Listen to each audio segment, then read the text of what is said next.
Hey y'all, hey. Welcome to Unicorn Straight No Chasers main show where we talk about mental health and everything you thought you knew about sex, but probably really don't. As usual, I have my fellow unicorns with me. Y'all go ahead and introduce yourselves. Hey, Tokyo Tequila here to bring you all things kinks and chaos, so stay tuned.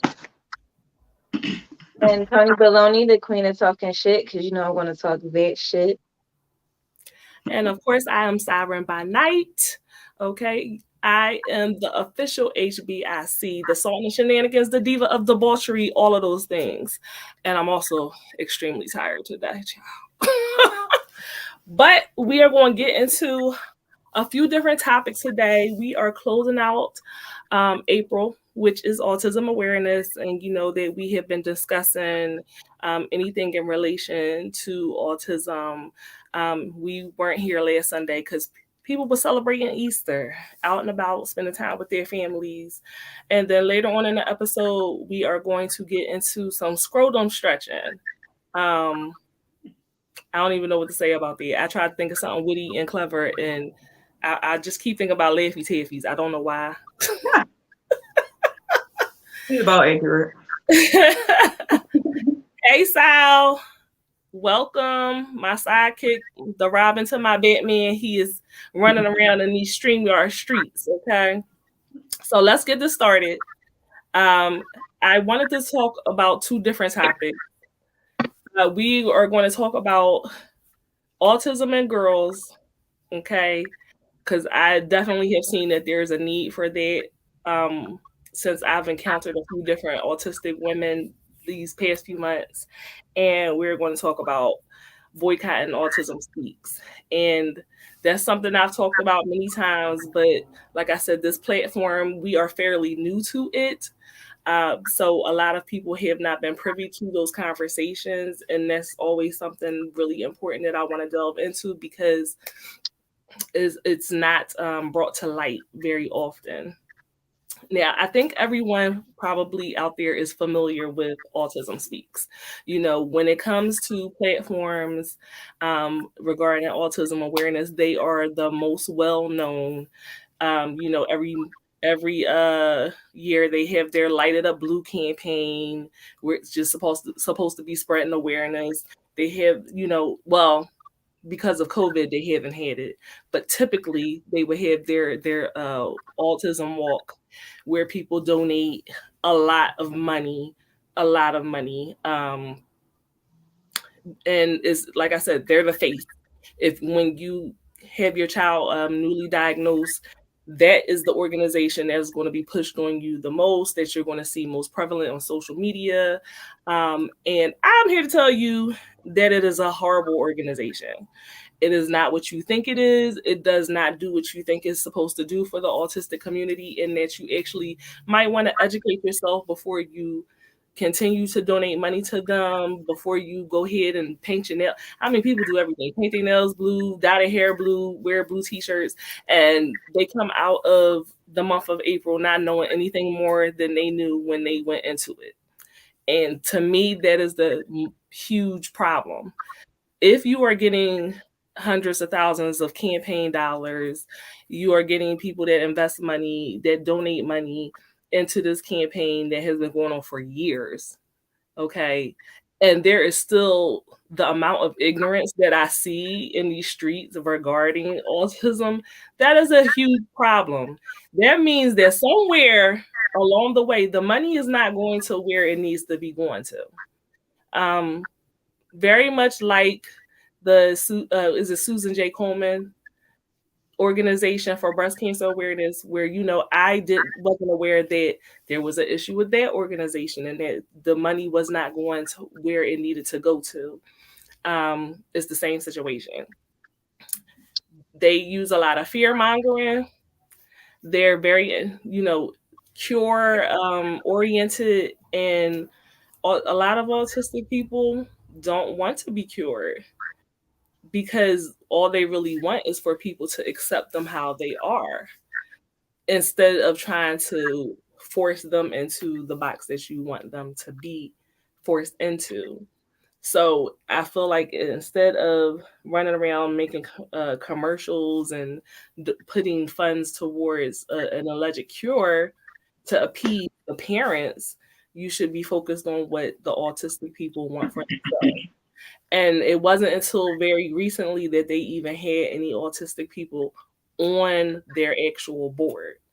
So that would be like the NAACP having a board that was all white, making decisions for the African American community. It doesn't make any sense. It makes absolutely no sense whatsoever. They've actually, lobbied against the proper funding for autistic people to help them make decisions. They want to keep all the money to themselves instead of having the money dispersed to areas that would help the autistic community. In ways of like, okay, you need the symptoms of being autistic need to be corrected, but you don't need to completely change a neurodivergent person. Most parents of autistic kids I work with don't want a cure. They want acceptance and I mean, that's beautiful. I'm glad that the parents that you work with are like that, but there's also a number of parents that would like a cure. As much as there's light, there's also dark, there's a balance. You know what I mean? There are parents, I actually know people that have said, no, Sal, autism is not a disease. You're Right. And so I'm glad you brought that up, because I think I've mentioned this before, and I try to keep, if I seem repetitive when I say certain things, on different episodes, it's just because when I'm speaking, I want you to understand. And so I don't want to assume that anyone knows what I'm saying when I use certain terms. So I will repeat it because you might not know. So Sal just said autism is not a disease. I completely agree with him. And that's why I never use person first language. I will never say that my daughter has autism. That's considered person first language. I will always say that she is autistic. She's an autistic young woman, because that is identity first language. And as much the same way that we would identify ourselves as, I'm an African American woman. That's my identity. So that's the way I speak. That's the way a large number of autistic people prefer to speak, but you will see it both ways. You'll see it both ways, but there's power in words. And the way I speak about my child in front of my child influences how she feels about herself. And so that's why I never would say that, because it does seem to indicate that she has a disease, and that's not the case. Tokyo, are you still, I know you just started a new job and you left your kiddos and stuff like that. Are you still working with the same demographic? Yes. It's the same job basically. But I actually haven't started yet. I'm supposed to start sometime this week. Oh, okay. Do you typically, oh, hi to know. So we are talking about autism in girls, and we're talking about boycotting Autism Speaks. And then later on, Tokyo is going to talk about scrotum stretching. Yeah, they don't go together at all, but that's what we're discussing. All right. Now I was going to say, so the organization that you work for, like, I don't want to say it, but that you work for, did they do something special or significant like during the month of April? I don't believe so. Really? No. Because everybody there has autism and special needs, but they don't celebrate it like it's special, I guess. You know what I'm saying? Like, they kind of just like any other thing. Like, it's a regular day is with autistic children, and it's not really no, maybe they'll do a craft or something, but no, nothing too serious. At my kids' their old private school, they used to have like a autism day because everyone there was not autistic. Mm-hmm. So it was different. They had different things. Some people were typical, some people might have had some type of other disability. Like it was very diverse that way. And so then they would do an autism day. and like the families could come in and stuff like that. They definitely don't do that now since COVID. Parents can't even come in there, so they don't even. Yeah, they don't do much. They don't do much lately. I just feel like, like to me, I just feel like maybe it's just one of those months that don't really get talked about enough. You know what I mean? Because I didn't start learning about autism until I met you guys, you know, and then I learned about, you know, the month and everything, autism awareness. I think it's just about like maybe us talking about it more would have it like more of a common monthly holiday thing, like, you know, Women's Month and Black History Month. I don't know. I feel like That's what Awareness Month is probably mostly talked about, like, you know, a post or on Facebook or YouTube or whatever. You know, it's usually like that.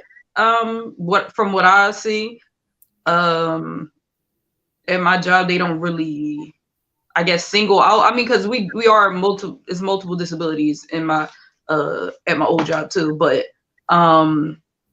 the class I was in was autistic support, stuff like that. But no, they didn't do anything special. Yeah, that's interesting though. I do think that's interesting.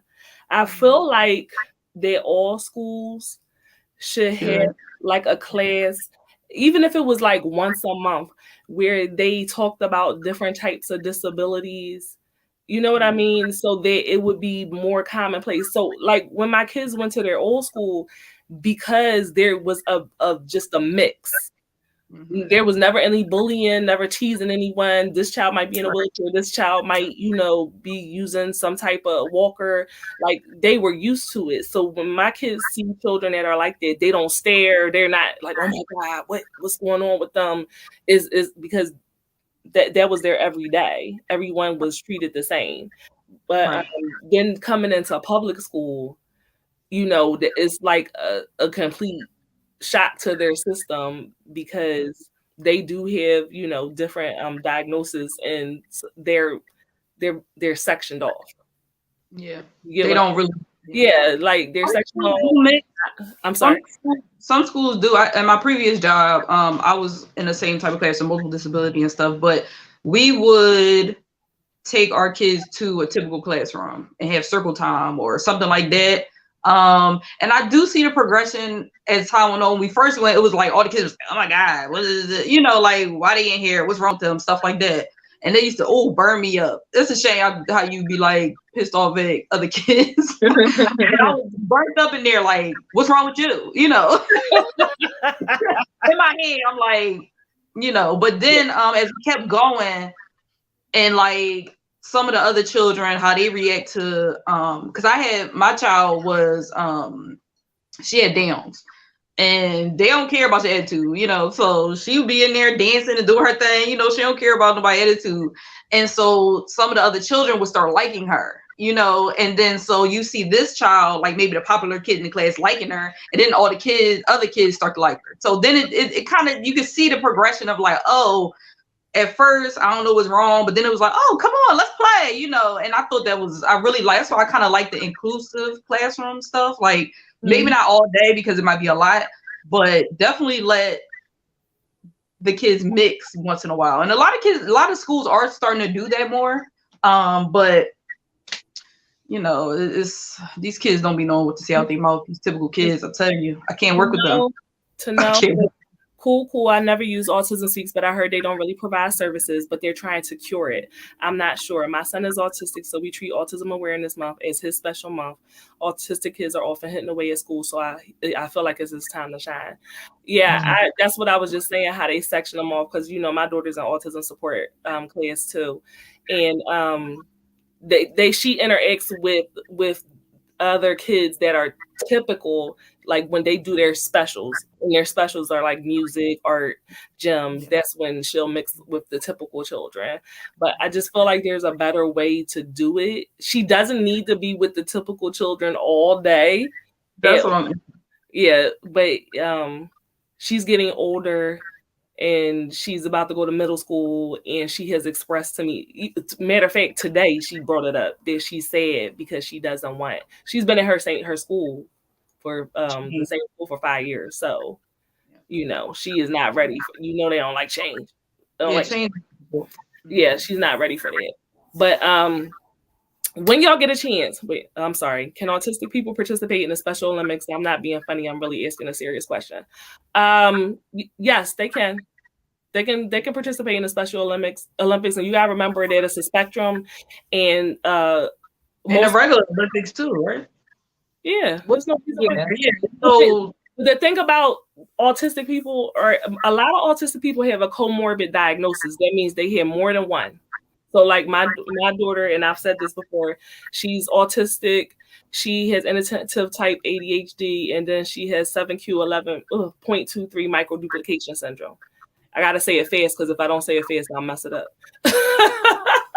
So she has comorbid diagnosis, but yeah, I'm sure she could participate. But then it may not, for some autistic people, it may not be a need for them to be in the Special Olympics at all, because it may just affect them socially, or it's a spectrum. That's why it's a spectrum. So my son is in a typical class, and the other kids trigger his sensory. So still lots of work to be done in public school. Yeah. You think he needs to come out of the typical class? I don't say regular. I don't say regular, and I don't say normal. I say typical. Typical, atypical. Maybe he needs to come up out of there, because they tried to mainstream my daughter when she first went to public school. Her anxiety was through the roof. And when she got into an autism support class, it was such a great change for her. It was wonderful. She went from being anxious and crying every day to really enjoying school and wanting to go to school. Or maybe he needs a one-on-one. I don't know, Tokyo. You might have more advice in that regard. He probably just don't need to be in a typical classroom. The numbers is too high in typical classrooms, and I understand why they get sensory overload. It's too many people. It's too much stimulation. So he might not need to be in that class. He might need to be pulled out. He could have a one-on-one if I feel like one-on-ones will only be good if the classroom is small enough. Like, because it's too much going on. You know what I mean? All these kids doing different things. Is like she said, it's triggering. Like, the smaller numbers really do help a lot of times in these classrooms. Like, so maybe you might have to talk about getting him pulled out to a autistic support classroom. Yeah, they wanted my daughter to be, when they put her in the mainstream, I fought against it. I didn't want her to be mainstream, but they felt like, she was high functioning so that she could do it, and it really destroyed her. It really did. They don't know what they're talking about. Like, they don't know. Like, they just be like, oh, her grades are okay, or she knows how to read, or she's not having behaviors.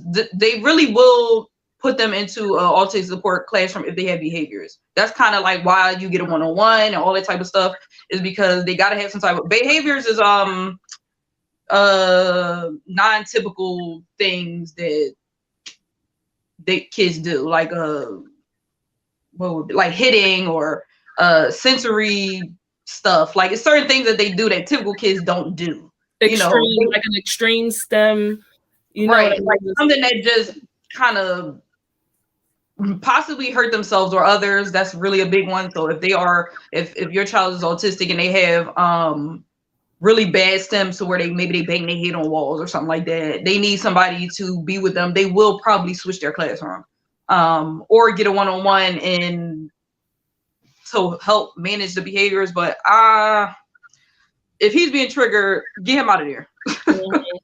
That's just my advice. Get him out of there. Don't let your child be stressed out all day, anxious. It's not healthy at all. Yeah, not just for the sake of saying that he's in a typical class. It's not worth it.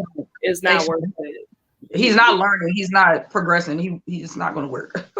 Yeah. And a STEM, for people who don't know, that's a self-stimulating behavior. And all of us have a STEM, not just autistic people. It's just that it can be way more extreme in autistic people. So they may rock or they may flap their hands, but we all STEM. Sucking your thumb is a STEM. Playing with your hair is a STEM. I shake my leg like all the time. That's a STEM. You know what I mean? Some people have a auditory stem where they keep making noises and things like that. So everyone has those things that they do, but people try to make it seem like it's just specific to autistic people.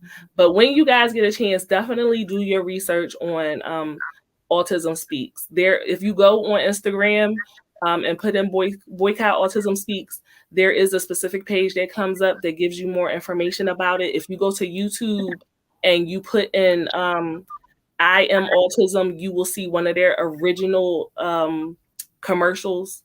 And this is really the foundation that Autism Speaks is built on, where they basically list all the negative things about autistic children and how it affects you, the family.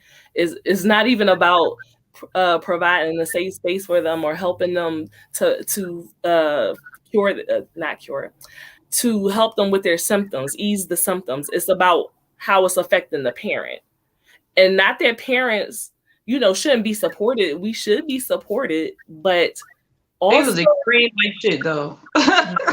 That commercial was extreme. Like, y'all gonna get a divorce, you're gonna lose all your money. Like, what? It was scary. It was very scary. What? Yeah. And that's the foundation that is built on.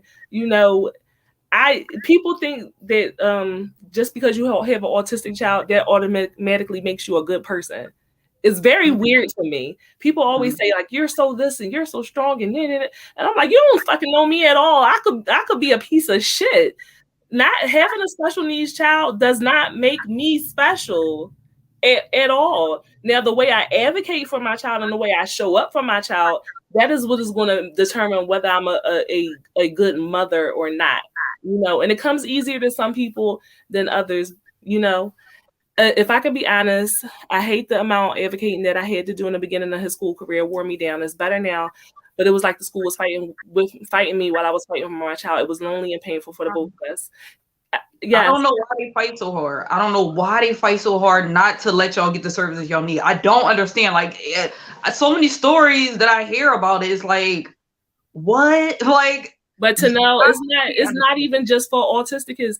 I'm gonna tell y'all the truth. When my son is dyslexic, okay, the amount of fighting I had to fight harder to get him reevaluated than I had to fight to get my daughter in the autism support class.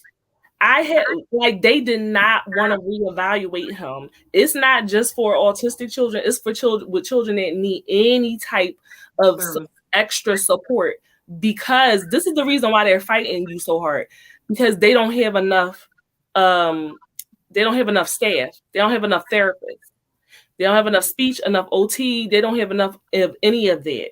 So they try to find any and every reason not to give their child the service, because there's one less kid off the caseload. And if you are a parent that's not going to fight for your kid, or you don't know, you just going to let them do it to you. You really got to be a fucking asshole. Like, and I'm going to say it just like that. You have to be a fucking asshole to get what you need for your kid. It's services. You can apply to get an advocate for your child. You don't, if you like have trouble conversation or something like that, you can't really do it.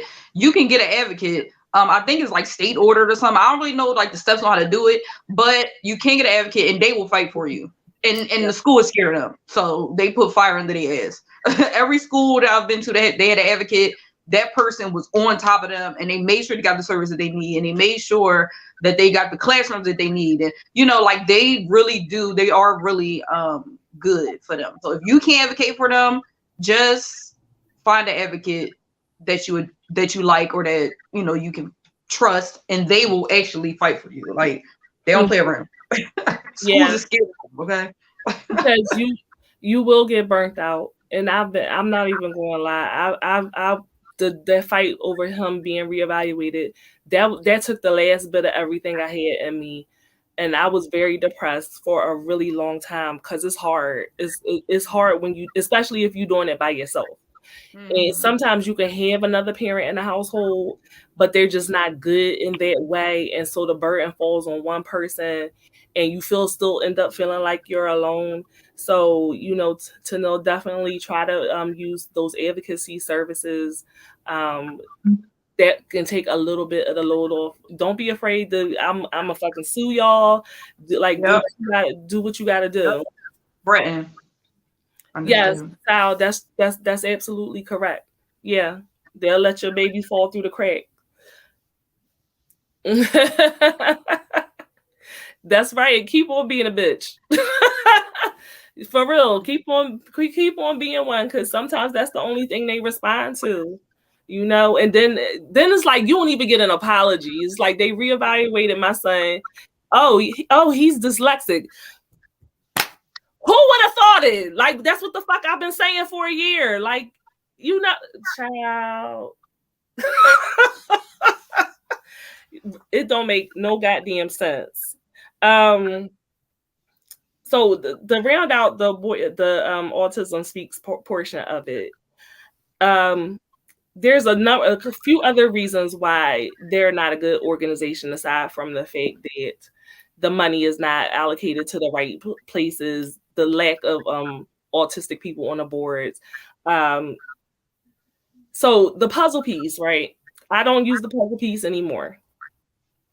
A lot of autistic people do not use the puzzle piece. I use the neurodiversity symbol, okay? Because being neurodivergent looks a lot of different ways. It's not just one way. And I shared this with the ladies before. The puzzle piece was originally developed in the UK in 1963. And so within the puzzle piece, it was a child and trapped inside of the puzzle piece, and the child was crying. Okay. And if y'all go on YouTube, I have spoken about this before in much more detail with pictures and everything. But like I said, I'm presenting this because we're new to this platform. And so therefore we have new eyes on us. And as many people as I have spoken to this about, there's way more people that don't know this. So the reason why they don't like the puzzle piece is because that's a negative connotation. Okay. They're saying that autism is a puzzling, mysterious, disease. And so that's why they have this child trapped and crying, and the child is unhappy. And this is what was used to represent autistic people.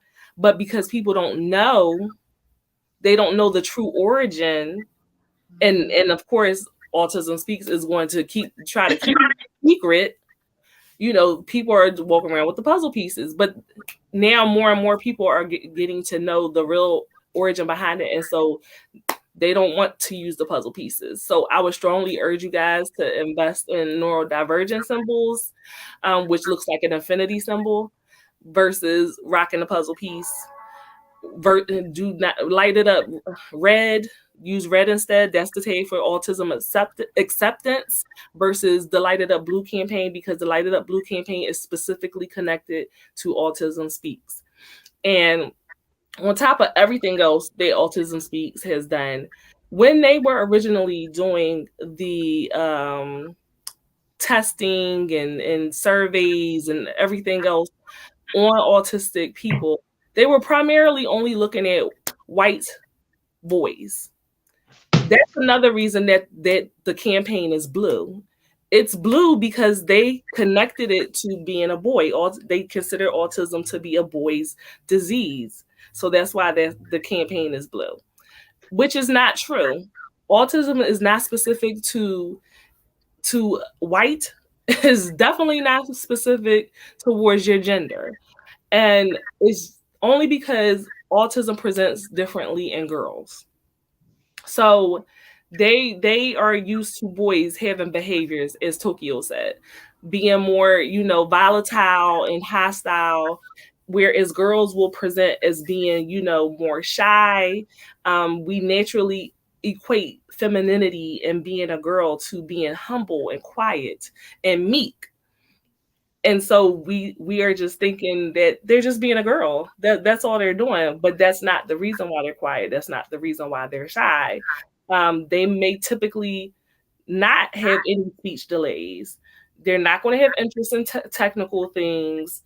Like I said, prone to less aggressive outbursts. They have a strong desire to want to make friends versus isolating. And they mask a lot.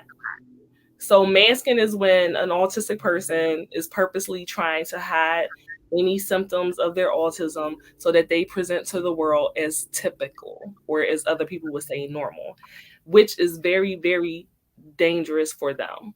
It leads to depression and other disorders that are in relation to depression. Um, Autistic women are more likely to be have a higher IQ. Um, they have poor eye contact. That's definitely my daughter. Poor eye contact. They create elaborate fantasy worlds, hypersensitive to stimuli, and have over the top emotional reactions. However, because they're women, they think that's why they're being emotional. That's why they're being over the top, because women are hysterical. This is what a lot of men think. So that's why we have a lot of autistic girls who they're misdiagnosed, they're overlooked, and they're misunderstood. And therefore, autistic girls, specifically Black autistic girls, will get their diagnosis much later in life than, a white autistic male. So I'm very happy that my daughter did get a diagnosis early. She was diagnosed by the age of 2, but for a Black autistic woman, that is not the norm. I've actually encountered several autistic women over the course of the last few months, and they didn't receive their diagnoses until they were much, much older. Some of them not until they were adults. Typically, autistic women will get diagnosed with everything under the sun but autism. They will be diagnosed borderline personality disorder. They will have eating disorders. They will have depression, things of that nature. And the real issue will never be addressed. And so definitely when they're during all this research, they need to go back and start researching women, and definitely women of color. Um, Dag, I lost my train of thought. That going fast. I hate it. But I'm hoping that now that there's a lot of women that are being more vocal about it, and people are actually engaging in self-diagnosis, that we'll start to see a change within the next couple of years, and that it won't be such a surprise when, a woman is saying, "Hey, I think I'm on a spectrum." Because even me, I don't really know. I don't know anybody else with a girl that's on a spectrum besides the girls that are in my daughter's classroom. All my friends, their boys are autistic. I don't, you know what I mean? But I have grown women that I've met that are like, I'm on a spectrum, but they just didn't find out until they were older. So hopefully, hoping that's a change that we are going to see soon. I think it's sad. I think it's probably a lot of women out there walking around who don't realize it. And so that's the little girl or grown woman that you're like, oh, she's weird, she's quirky, she's this, she's socially awkward, and things of that nature. So that's another disservice that AS has done and continue to do. But like with Julia on Sesame Street and stuff like that, that's representation of an autistic girl. So I'm actually happy to see that. So y'all do your research on it. Anybody have any questions on it, please feel free to inbox me. Do it on my IG. It's Sarah by Night on IG if anybody has any questions or anything like that. And there is really a actually large African American autistic community on Instagram. So definitely you might want to look into some groups or people who are on IG doing the work of erasing stigma and shedding light on things that you wouldn't know, because you got to be autistic to know some of the stuff. So I just take my cues and I try to apply them to my child, and hopefully I'm doing right by her. I'm trying my best to do right by her. I'm sure I'm gonna make some mistakes along the way, but that's any parent. Mm-hmm. So now that we got the education out the way, let's move on to the debauchery. Okay, Tokyo is going to get into some scrotum stretching. Every time I say it. So let's get inside the box, okay? Today we are going to talk about scrotum stretching, ball stretching, testicle stretching, however you want to identify yourself with doing this, because it's wild, okay? So if you didn't know, ball stretching is a stretching of the scrotum, which aims to increase its length so that the testicles permanently hang lower. Listen, okay, balls ain't cute. You starting balls ain't cute. I just feel like balls ain't cute. So I don't really understand why I would want to see them longer. You know, they got their own personal reasons as to why they want them to hang low. I just don't get it. To me, it's just like, what is it for? You know what I mean? Seems a little funny, but you know, do your thing. The teabagging. Huh? The teabagging. Ew. They ain't gotta be that long. Like, that's ridiculous. So ball stretching is a long process. It requires commitment of several months to even years. Okay, so you got to be determined. This got to be like something you wanted your whole life. All you wanted was long balls. Okay, this is what you wanted for yourself. So ball stretching can be performed by wrapping the thumb and the index finger around the scrotum above the testicles and pulling down and holding for a certain amount of time, okay? It's a daily thing. It's like exercise. It's an exercise for the balls, for the scrotum. It's not exercise. It's exercise. It's exercise. You got to pull it down, hold it, let it go. Pull it down, hold it, let it go. Now, you can also use devices. Huh?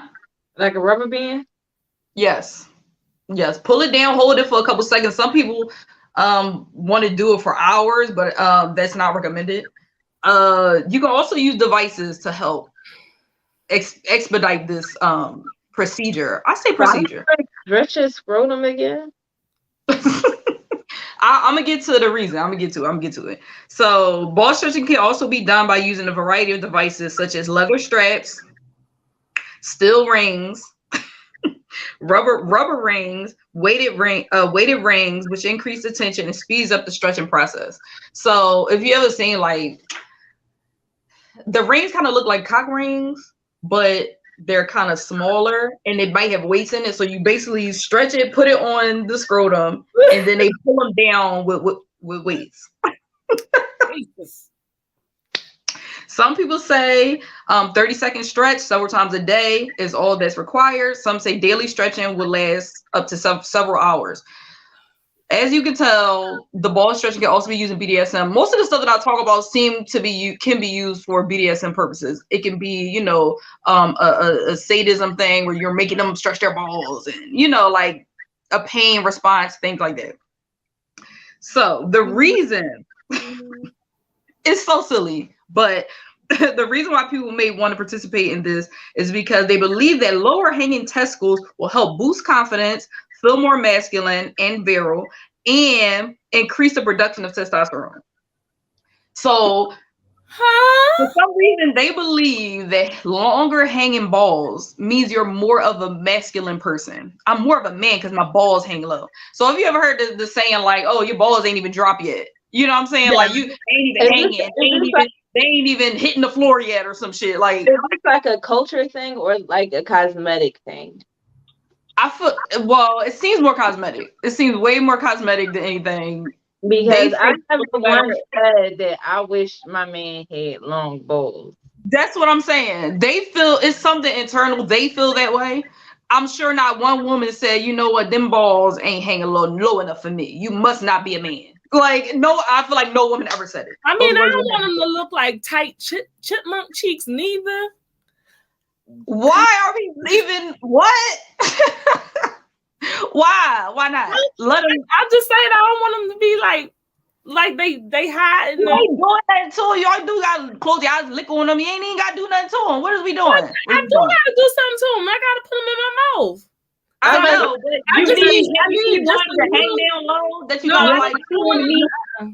You don't do nothing to them. I I suck on them, and I'm talking about tequila. Oh, you don't gargle ball? Yes, but I'm saying I ain't gotta I don't care if I don't need them to hang down low.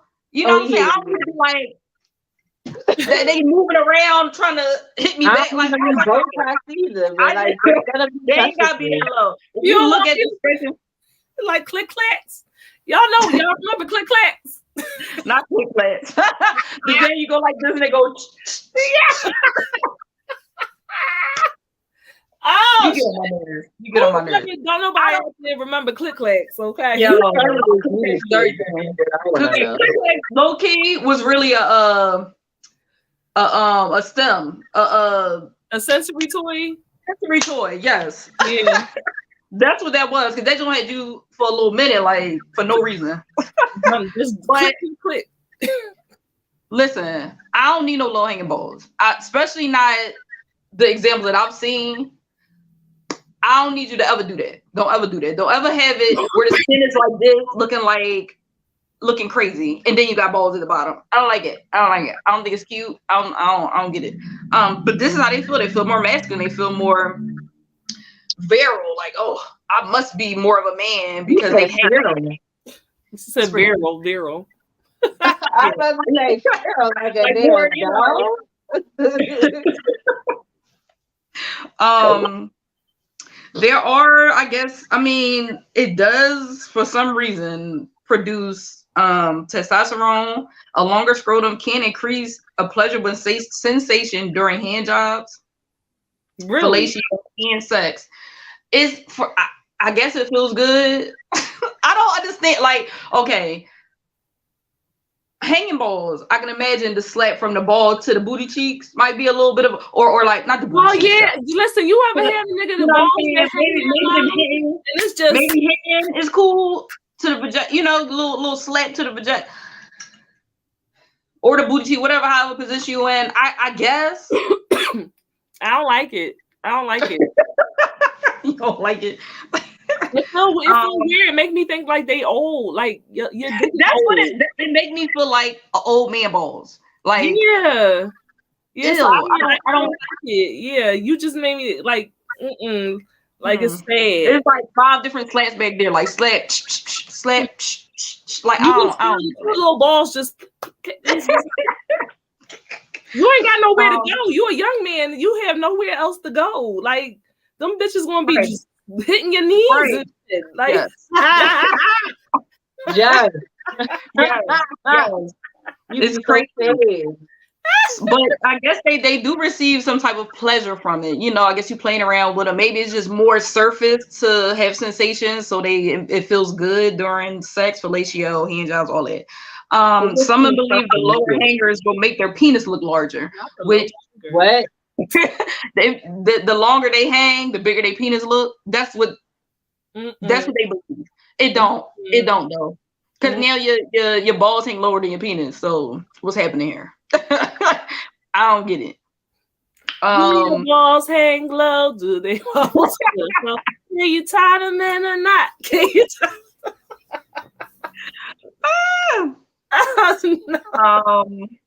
So there's certain ways you can do this. Like I said, you can use your hands, you can use the devices. They recommend that warming up the testicles can make the scrotum more pliable and flexible. So get into a warm shower before you do these exercises. Can really help maximize results. Now, once you say you've been doing this for years, and now they at the best length, they hitting the kneecaps like you wanted. Everything worked out, right? So now because of that, now you have to maintain it, because I guess over time maybe it'll start to go back up or something. So you have to maintain it. You have to continue to do your exercises, every so often to keep the hang where it need to hang, So a maintenance program is recommended to retain results. Maintenance program. What's going on? This is an exercise regimen. I'm telling y'all, this is exercise regimen for the hanging of the balls. Like, child. How do you exercise balls? Huh? You said it's an exercise regimen. How you exercise your balls? You stretching. So like Pilates. It's Pilates. For the balls. For the ball skin. I'm starting to believe you be making this shit up. Okay. I swear I don't. Something comes across. I be like, you know what? I go on little platforms, little free. I'm like, what is that? Why would you do that? And then I just get rabbit hole and it goes left. It goes left. Now this can definitely cause injury. Of course, injuries can occur. So some injuries, if you're strapping too tightly, cause injuries such as circulation restriction, pain. Wearing ball stretchers for too long can cause damage to the tissue within the scrotum. So if they're too heavy, they're gonna squeeze them and they're gonna pull them too heavy and for too long, and the skin is gonna be damaged. And then we got problems. So choose a well-fitting, comfortable ball stretching device. You can find them on Google ball stretching devices. There's forums for these things. I'm sure you can go on FetLife or Reddit or all these little platforms that they have good information. They will tell you exactly how you should do it and how it should be done. Be consistent. Don't rush. Take your time. And graduate the weights over time. So you can do like I don't even know. You know what? I don't even know the weight. Maybe like a half a pound weight. And then once you cool with that, you graduate to the next one, like a whole pound, and then, not a pound, child. Yeah, a pound. Well, what the hell does a ball weight look like? It looks like the ones I've seen looks like a cock ring. Okay. So just a ring is just heavy, like it's a heavy ring. Okay. So you just put them at the base of the. You gotta open it and put it on there, and then they kind of over there. Huh? At the mushroom tip part. No, on your scrotum, on your balls. Oh yeah, so yeah. Stretch it open and put it over your balls, and then it's weighted, so it kind of just pulls your balls down over time. Like old ass punching bag. Yes. I just don't think balls is that. I mean, balls is like the least cute thing. You know what I'm saying? Like I play around with them. You know what I'm saying? I don't care. I just don't need them to be long. I don't need you to have them down low, because then I'm really gonna fuck with them though. Like I probably will like pluck it, like, and then it's gonna be a fucking pendulum. Like,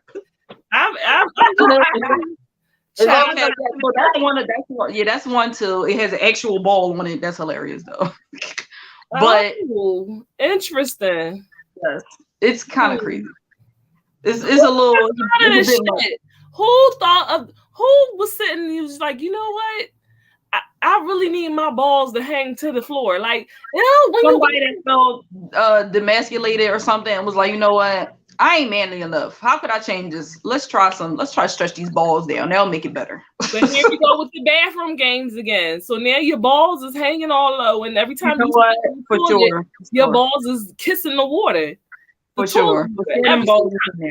Every day, I have more reasons that I question why I enjoy giving head so much. For sure. Them balls is hitting that water. They are. I just need a nice skin to dick ratio. Like I don't want to hang low where every time you hit it from the back, they smacking me, between my thighs and stuff. But I also, like I said, I don't want them to be like chipmunk cheeks where I do feel like something's wrong and your balls need to drop. Like this is are you still singing and they need to shut up. You ever seen balls like that? You might. But they don't. They look tight. They look scared. You never seen them like that, Tony? No.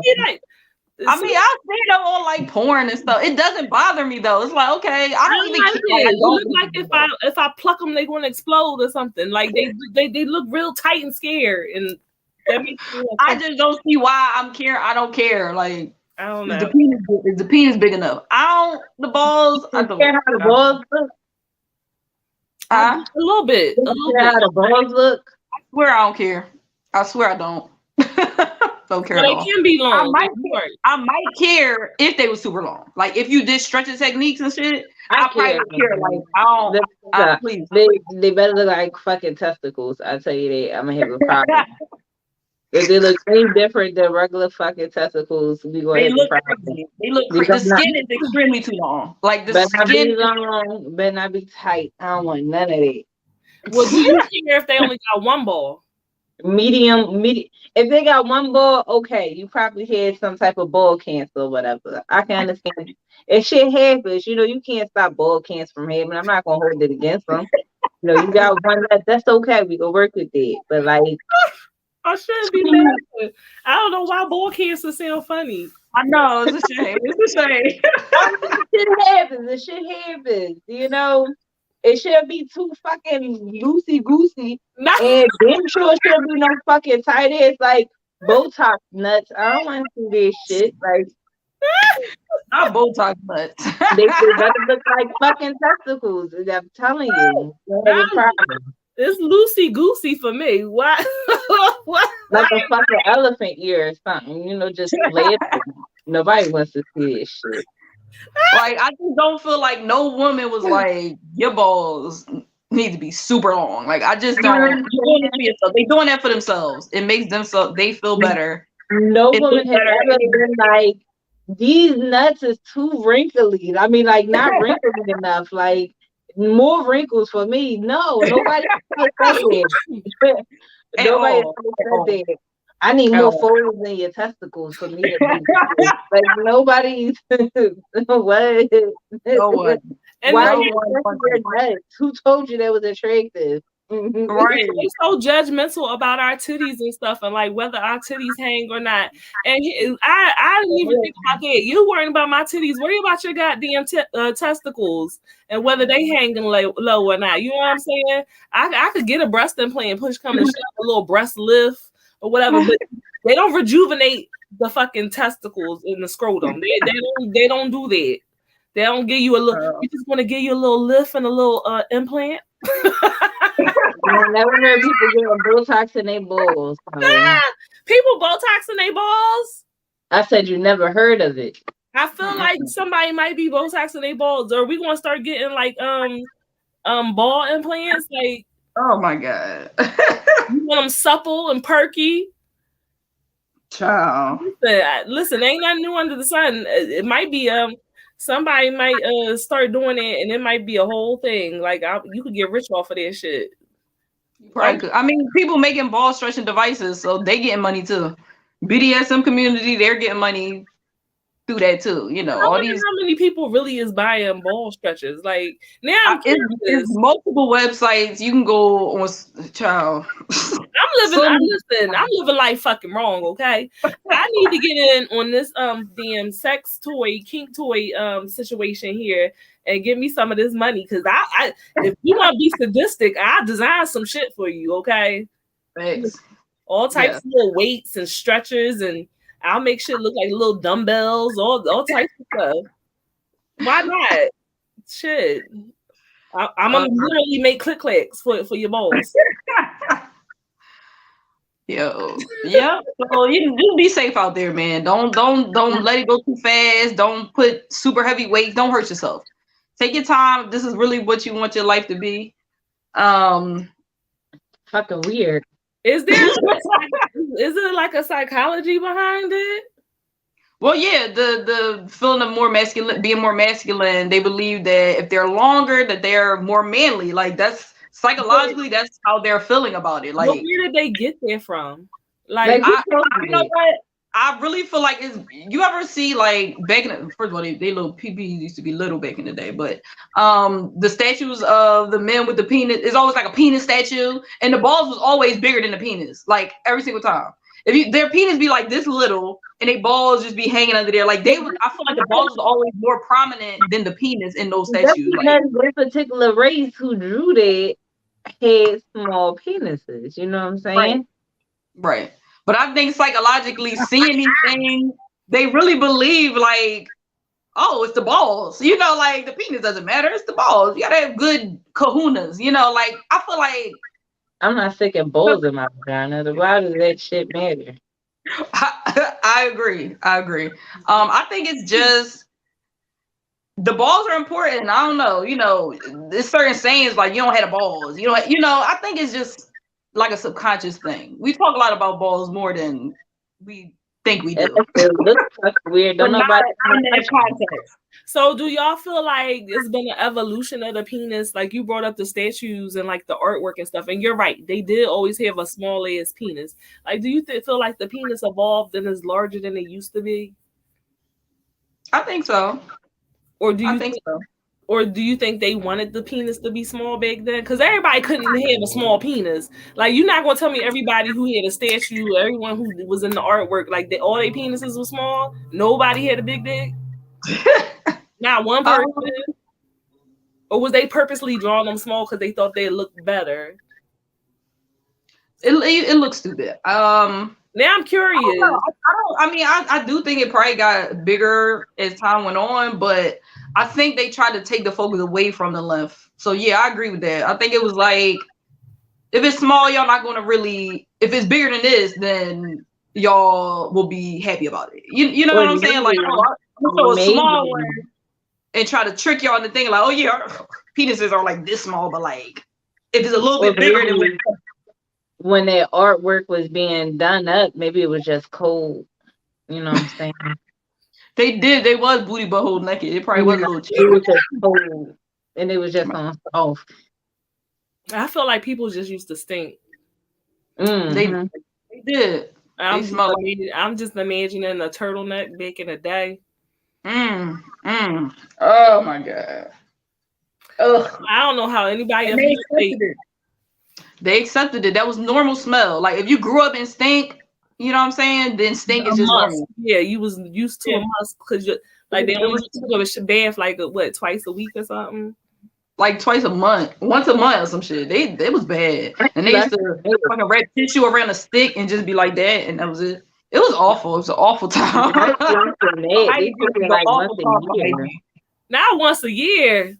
Not once a year. I know. Listen. I mean, the black people till they saw black people taught them how to eat a septic and to clean stuff. Those other people, they was nasty. Like I know it's off topic, but remember that show Harlots? And remember they was washing the fucking condom out and shit and reusing their joint like a Ziploc bag, like they use the fucking condom and then wash that joint out and then we use it again. And I was just like, oh god, that's why they was always a little bit. They was always dirty. They was always a little dirty in that show at all times. You had a little bit of. It was funky. In Jamaica, the man in the statue of the man and woman in New Kingston has his the thing thangin'? Okay. So it might really be like this. That's what their penises look like over there. You know what I'm saying? Like, they went over here and their penises was big, so they made statues with big penises. Like I was about to say, there are some artwork. A lot of cultures, the penis is this. We went to New Orleans and they had a freaking penis statues all over the place. So it really depends on, I guess, the cultural situation. So I don't know. Like I feel like this is I don't want to be like racist. No. I feel like this is a Caucasian issue with this ball stretching shit. I really do. I think for some reason they do shit like this. Like it just seems so Caucasian. Like I really do. You know, it's always don't never say that because you know it's always that one. There's an exception to the rule, but the Caucasian came up with the shit. You ain't gonna tell me they came up with it. They started it. I don't really see a brother stretching his balls. I don't. Why not try to stretch the dick? You know, I like try something. You're not doing anything with it. They're not going in nothing. Like I don't know. Well, Tokyo is their dick exercises while they exercise in the scrotum. Do they exercise their dick? You know, not if they just trying to stretch the scrotum. No, if they just stretch the scrotum, then. I need y'all to do research and focus on stretching the dick. Stretch the penis. Okay, do exercise. They can also do Kegels. They can do it too. They can make their joint jump around. So they better do both. What's the purpose of them doing Kegels though? I don't know, child. I'll have to research that. I'm sure it does the same thing. It probably strengthens the pelvic floor. You know, help you be able to control the movement, you know, strengthen the blood flow, all that stuff. Probably do a lot for them.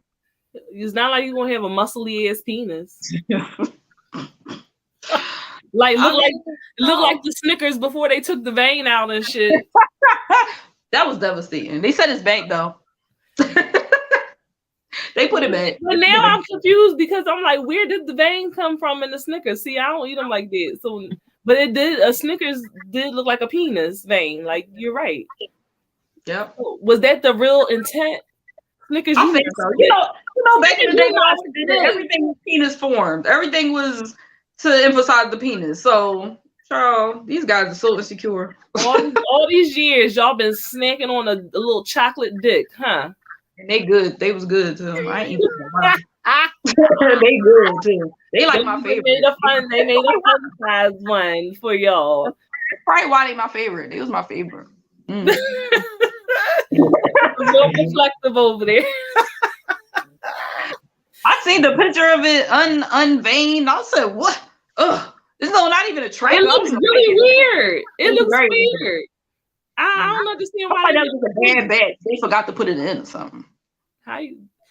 I don't know. So if your husband comes home with some ball weights, right? Oh, child. Take them back. Are you going to engage? Is the question. No. Is it? Y'all are married. Y'all married. I didn't ask for that. I don't care. Do your part. I ain't asked for that. Absolutely not. What you doing this for? Tony? No, I said no. You said you'll try anything once. Almost. I also just said that I don't want to see long balls too. I mean, that's like a process. Like, absolutely not. No. You good. You don't need that. Take that shit back. All right, so that's a deal breaker for y'all. I mean, it ain't a deal breaker. I ain't gonna break up with him. But I'm just no. Absolutely not. Take that shit back. No, thank you. Did you try? You still ain't try your Kegel balls yet? I did. What's that look for? Y'all, so because Tokyo is the sex expert, right? I gave her some like electronic Kegel balls, right? Don't judge me. This is a gift for her and her husband, okay? Then she could insert and then her husband could control it. You know what I'm saying? So that shit is funny. You know what? A very weird feeling. Okay, the vibration is crazy, and it makes you feel like your insides is like this. Like, it feels so weird. Like, what is going on? Like, you can't. It's so weird. It's so weird. Did you get a remote control to your husband? Well, it come with, you got like to push the button on one of them. Yeah. And then it's just so weird. Oh my God. Like, almost like you can feel it like in your ears. It's a weird thing. It's very weird. Like, now like they're weighted, so I just did the one that wasn't like, that was light, so that I could see like what was gonna be like. They're doing funny. I don't really understand. It's not really pleasurable. Like, it don't feel good. Okay. It's just odd. Like, it's nothing to do. It's just like, it's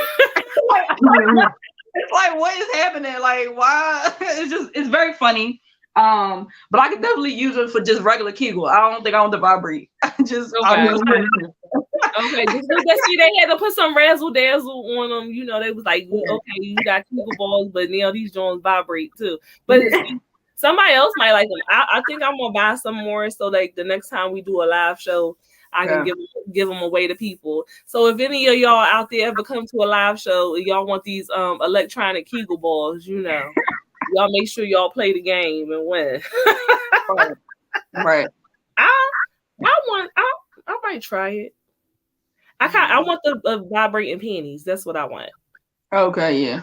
I want them, and then like we go out, and then he has the remote control, and like, because I just think it'll be hilarious. I think it'll be funny. I want to.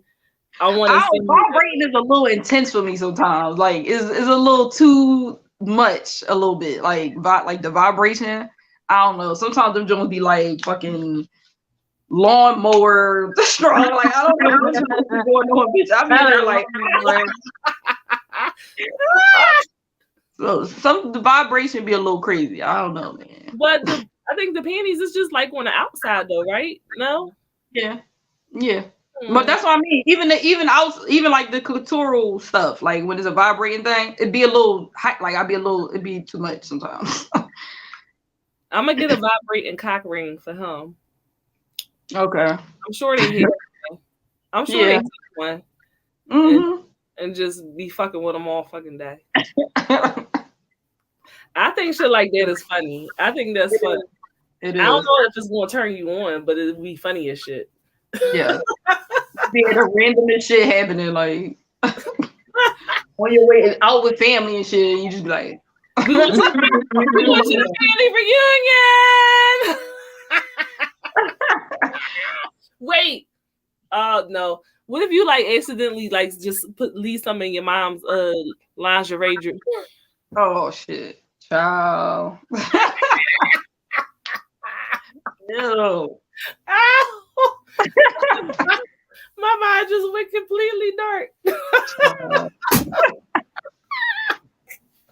Oh my God. All right, y'all. So that is y'all's story on scrotum stretching for the evening.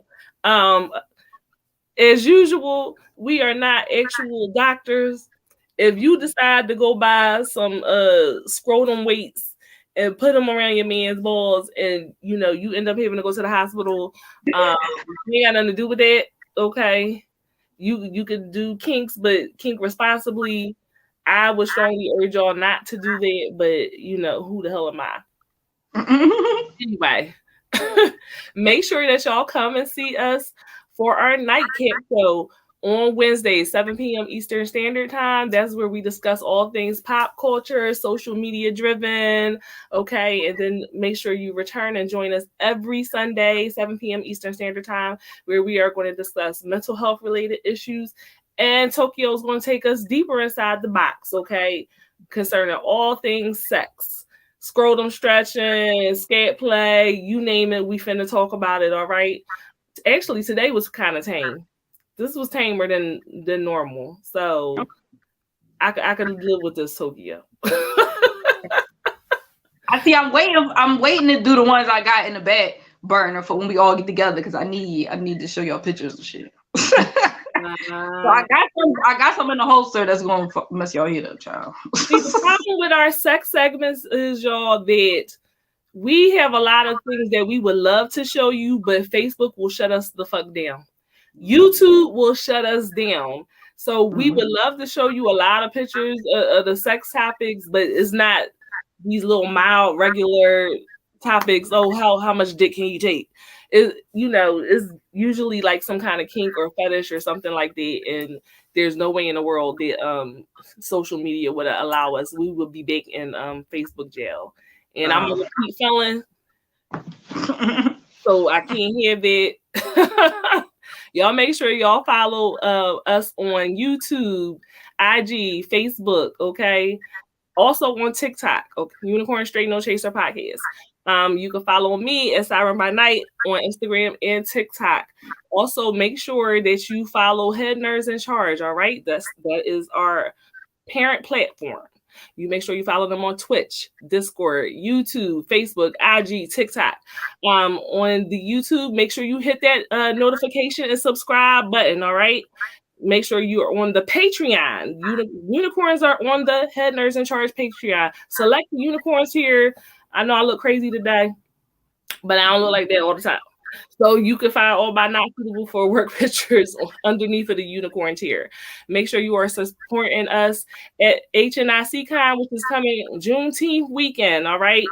Go to Head Nerds in Charge. Go to IG HNIC Con. To make sure you follow them for all the updates. You want to support the con for the culture, the con for content creators. I promise you it's going to be a good time. Our Tony Baloney will be performing her comedy stand-up. You definitely want to come out for that. We will be there doing a live panel. We're going to have a lot of games. I want to give away prizes. Like I said, come get your Kegel balls. Come get your Kegel balls, all right? So we will see you guys Wednesday. I got a lot of fuck shit going on in these streets that I want to talk about. Mike Tyson. It's a lot of stuff. going on. So we will see you then. Until then, go stretch your scrotum.